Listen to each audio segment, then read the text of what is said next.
কথাটা বলা আমি দায়িত্ব বলে মনে করছি। জনাব আবু তোহা আদনান, তার স্ত্রী বলেছে যেটুকু উনি লাইভে বলেছে এটা 100 ভাগের ভিতরে 10 ভাগ, আরো 90 ভাগ প্রকাশ করে নাই কি পরিমাণ নির্যাতন করা হয়েছে। ওনার স্ত্রী ওনার স্টেটমেন্টে যে বিষয়গুলো তুলে ধরেছে ফেসবুক যোগাযোগ মাধ্যমে, তার শাশুড়ির একটা বক্তব্যে তার শাশুড়ি বলেছে যে সে নামাজের ক্ষেত্রে একেবারে বেখবর। সে 4 ওয়াক্ত নামাজ একসাথে পড়ে, কোনোদিন তাহাজ্জুদ পড়ে, তাহাজ্জুদের সাথে সব নামাজ পড়ে, সারাদিন ঘুমায়, সারাদিন গরুর মতো ঘুমায়, সারা রাত্রি মোবাইল নিয়ে বসে থাকে। আমার মেয়েটাকে বসায় রাখে।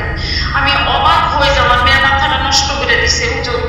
আমার মেয়ের অনেক মাথা ছিল, অনেক জ্ঞান ছিল, অনেক কিছু করতে পারতো। যেমন মাথায় আঘাত করছে, এমন অন্তরে আঘাত করছে, এমন বিয়ে দিয়ে বলে আঘাত করছে, ভালোবাসি বলে আঘাত করছে, চতুর্দিকের আঘাতে আঘাতে আমার মেয়ের অনেক মাথা নষ্ট হয়ে গেছে। অনেক অনেক নারী লিপ্স, তার চোখের হেফাজত নাই। সে অনেক, আমি বইটা শেষ করতে পারবো না। কিন্তু সে অহংকারী, যে নিজের দোষ নিজে জানে যে এটা আমি দোষ করছি, এটা আমি অন্যায় করছি, কিংবা এটা আমার গুনাহ হয়েছে, সে তওবা করে ফিরে আসে। কিন্তু সে যা করে সে মনে করে এটাই ঠিক। সারা রাত্রি মোবাইল নিয়ে বসে থাকতো। আমার মেয়ের সাথে খেউ করবো, অমুকরে ভালোবাসি, তমুকরে ভালোবাসি, তুমি একটু আমাকে বিয়ে করায় দাও, তুমি আমাকে একটু বিয়ে করায় দাও।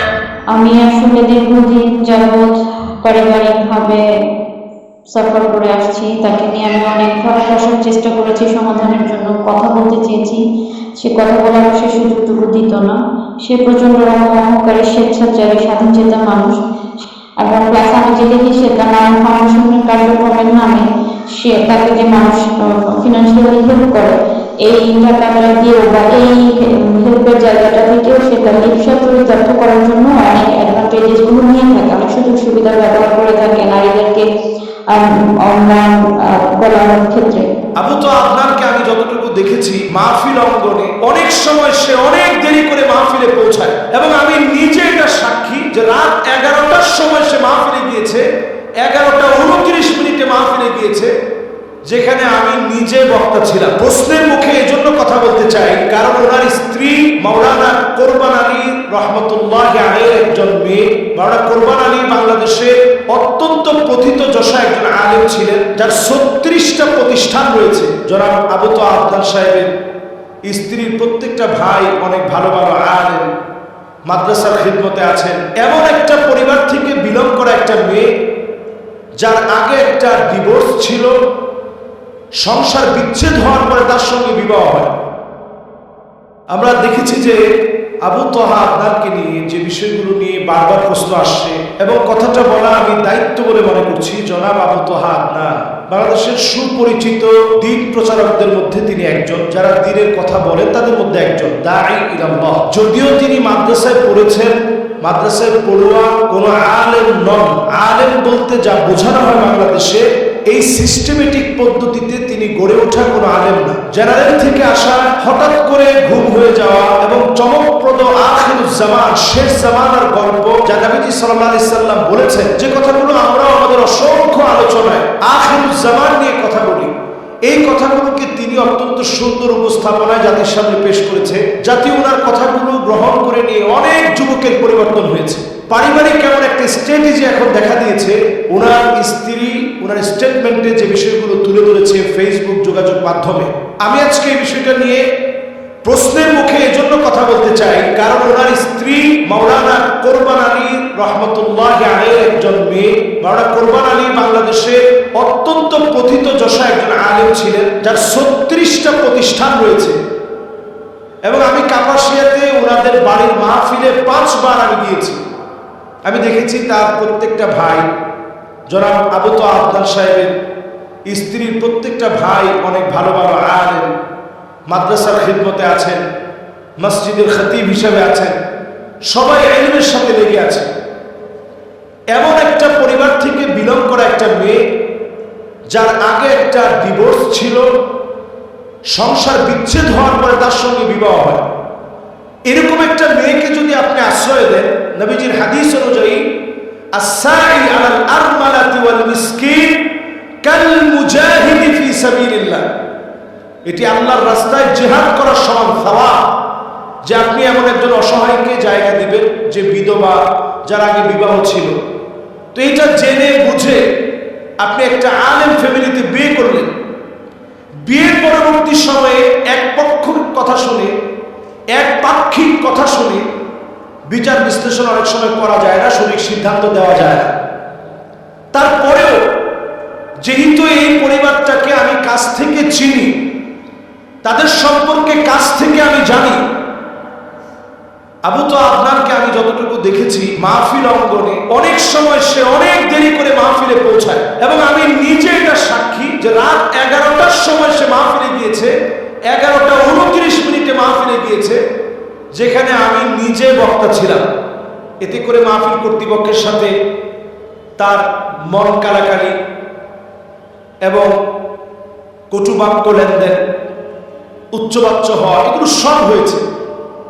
আমরা এই অঙ্গনে আজকে 11টা বছর ধরে কথা বলি, কিন্তু আলহামদুলিল্লাহ কথা বলতে গিয়ে আমরা দেখেছি আমরা তাদের কাছ থেকে কথা নিব। ফানজুরু আম্মান তাখুযুনা দীনাকুম, আমি যুবকদেরকে লক্ষ্য করে বলি, তাদের কাছ থেকে কথা নিবে, চুলের গোড়া থেকে শুরু করে পায়ের তালু পর্যন্ত পরিবর্তন আছে, তাদের কাছ থেকে কথা নিবে।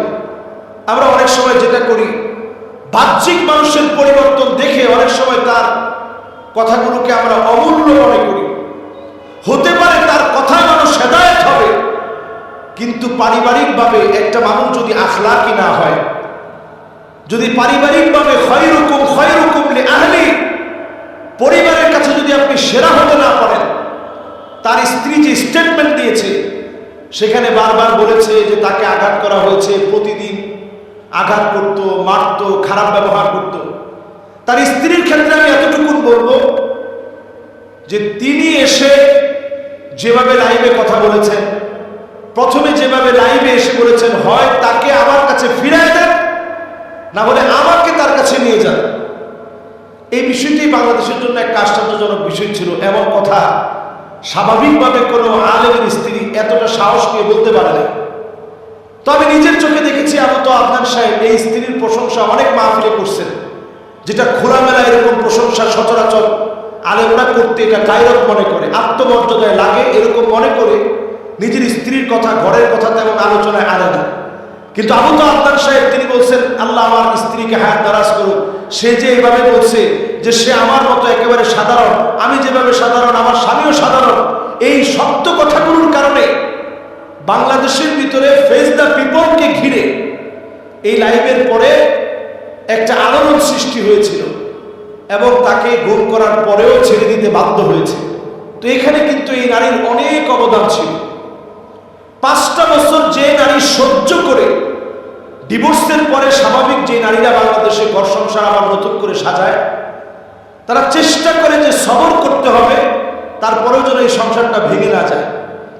সব সবর করার পরেও মুফতি আব্দুল মালিক হাফিজাহুল্লাহ তিনি পর্যন্ত বলছেন যে ঠিক আছে, তোমরা অন্তত কাদা ছোড়াছুড়িটা বন্ধ রাখো। তো আমরা এখন যেটা দেখছি ফেসবুকে প্রতিনিয়ত, হয়তো কখনো নারীকে গালিগালাজ করা হচ্ছে, কখনো আবু তহা আদনানের বিভিন্ন বিষয় নিয়ে কথা বলা হচ্ছে। পরিষ্কার ক্ষেত্রে একটা কথা বলবো, জেনারেল শিক্ষিত কোনো ব্যক্তির কোনো কর্মকাণ্ডের কারণে পুরো আলেম সমাজকে আপনারা প্রশ্নবিদ্ধ করবেন না, অথবা একজন আবু তহা আদনানের জন্য পুরো আলেম সমাজকে আপনারা প্রশ্নবিদ্ধ করবেন না। একটা ব্যক্তির ত্রুটি থাকতে পারে, দোষ থাকতে পারে। আমি বলবো যে খুবই গুরুত্বপূর্ণভাবে ইনভেস্টিগেশন হচ্ছে, কারণ এটা আলেমদের বিষয়, এটা অল্প হলেও খুঁচিয়ে খুঁচিয়ে বের করা হবে। ইনভেস্টিগেশন হচ্ছে, ইনভেস্টিগেশনে অনেক কিছু হয়তো আপনাদের চোখের সামনে চলে আসবে যেটা আপনারা বিশ্বাস করতে পারবেন না। যেমন তার শাশুড়ির একটা বক্তব্যে তার শাশুড়ি বলেছে যে সে নামাজের ক্ষেত্রে একেবারে বেখবর। এখন আল্লাহ ভালো জানেন যে কথার সত্যতা কতটুকু। তার স্ত্রী বলেছে যেটুকু উনি লাইভে বলেছে এটা 100 ভাগের ভিতরে 10 ভাগ, আরো 90 ভাগ প্রকাশ করে নাই কি পরিমাণ নির্যাতন করা হয়েছে। তো এটা তো একটা আলেমের চরিত্র হতে পারে না। এবং স্ত্রীর ক্ষেত্রে আমি যেটা বলবো যে তার যে একটা আগের সংসার ছিল, সেই সংসারে তার যে একটা হক, সেখানে একটা ইনসাফ প্রতিষ্ঠা করা, আদালত প্রতিষ্ঠা করা, এটার ক্ষেত্রে যে ব্যত্যয় ঘটানো হয়েছে, তার চোখের পানি কিন্তু এই সংসারটা নষ্ট হওয়ার জন্য অন্যতম দায়ী। এরপরে এই বোনের পক্ষে যদি আপনি না বলেন যাকে প্রতিনিয়ত মারা হয়েছে, যা রাসূলুল্লাহ সাল্লাল্লাহু আলাইহি সাল্লামের সিরাতের সম্পূর্ণ পরিপন্থী, আখলাকের সম্পূর্ণ পরিপন্থী, আখলাকের সম্পূর্ণ বিরোধী। এই বিষয়ে তো আমাদের সমাজকে সচেতন করা দরকার। যদি আজকে এই বিষয়ে আমি কথা না বলি, আপনি কথা না বলেন, অনেকে মনে করবেন যে একজন আলেম, তার ব্যাপারে কথা যদি বলি তাহলে আলেম সমাজের উপরে কথা আসবে। নতুন একটা ট্রেন্ডিং শুরু হয়েছে, একাধিক বিবাহ, একাধিক বিবাহ। আপনি একটু তাকায় দেখেন, যারা এই একাধিক বিবাহের প্রবর্তক হিসাবে বাংলাদেশে নতুন করে নিজেদেরকে অ্যাপ্রিশিয়েট করছে, নিজেদেরকে বাংলাদেশে প্রমোট করছে এবং প্রবর্তক বলে তারা মনে করছে, তাদের পারিবারিক অবস্থাটা এমন, তাদের অনেকেই ঘরে কোনো সুখ নেই। আজকের এই কথাটা আমি এই জন্য এখানে বলছি, কারণ অসংখ্য মিডিয়ায় এখন শুধু এই প্রশ্ন আসছে যে ব্যাপারে আলেমরা কথা বলছে না কেন, আলেমদের এক্ষেত্রে করণীয় কি, আলেমদের চারিত্রিক এরকম সমস্যা যদি জাতির সামনে উঠে আসে, জাতি কার কাছ থেকে কথা নেবে? এজন্য পরিষ্কার কথা, ফানজুরু আম্মান তাখুযুনা দীনাকুম। আগে আপনি লক্ষ্য করবেন ওই লোকটার দিকে, চুলের গোড়া থেকে পায়ের তালু পর্যন্ত সুন্নতের অনুকরণ আছে কিনা। শুধু মাইকের সামনে সুন্দর আখলাক, এটা কিন্তু আখলাকের বহিঃপ্রকাশ না। নবীজি সাল্লাল্লাহু আলাইহি সাল্লাম বিখ্যাত সেই হাদিসের দিকে যদি আমরা রাসূলের তাকাই, আসাফারতা মাহু, তুমি কি তার সাথে সফর করেছো? আতাআমালতা মাহু, তুমি কি তার সাথে লেনদেন করেছো? যদি সফর আর লেনদেন না করেন, আপনি কেমনে বুঝবেন লোকটা ভালো মানুষ? আমি যতটুকু দেখেছি, একেবারে কাছ থেকে যেহেতু ময়দানে কাজ করা হয়েছে, যতটুকু আমি দেখেছি, প্রায় সময় কামালউদ্দিন জাফরি হাফিজাহুল্লাহ, উনি মাহফিলে ছিল, গভীর রাত করে মাহফিলে গিয়েছে। আমি নিজে মাহফিলে ছিলাম, 3 জায়গায় তার সাথে মাহফিল নিয়েছি, তাকে পাইনি। গভীর রাতে মাহফিলে গিয়েছে, কারণ পুরো টাকা না দিলে সে মাহফিলে যাবে না। অসংখ্য মাহফিলে এই জাতীয় ঘটনা ঘটেছে।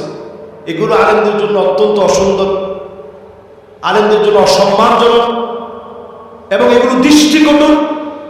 মানুষের কাছে এগুলো প্রকাশিত হলে অসম্মানজনক হবে। আজকের এই আলোচনা থেকে আমি সজাগ করতে চাই, আমরা গালিগালাজ করার ক্ষেত্রে সতর্ক হই, কথা শোনার ক্ষেত্রেও সতর্ক হই। কার কাছ থেকে কথা শুনছি?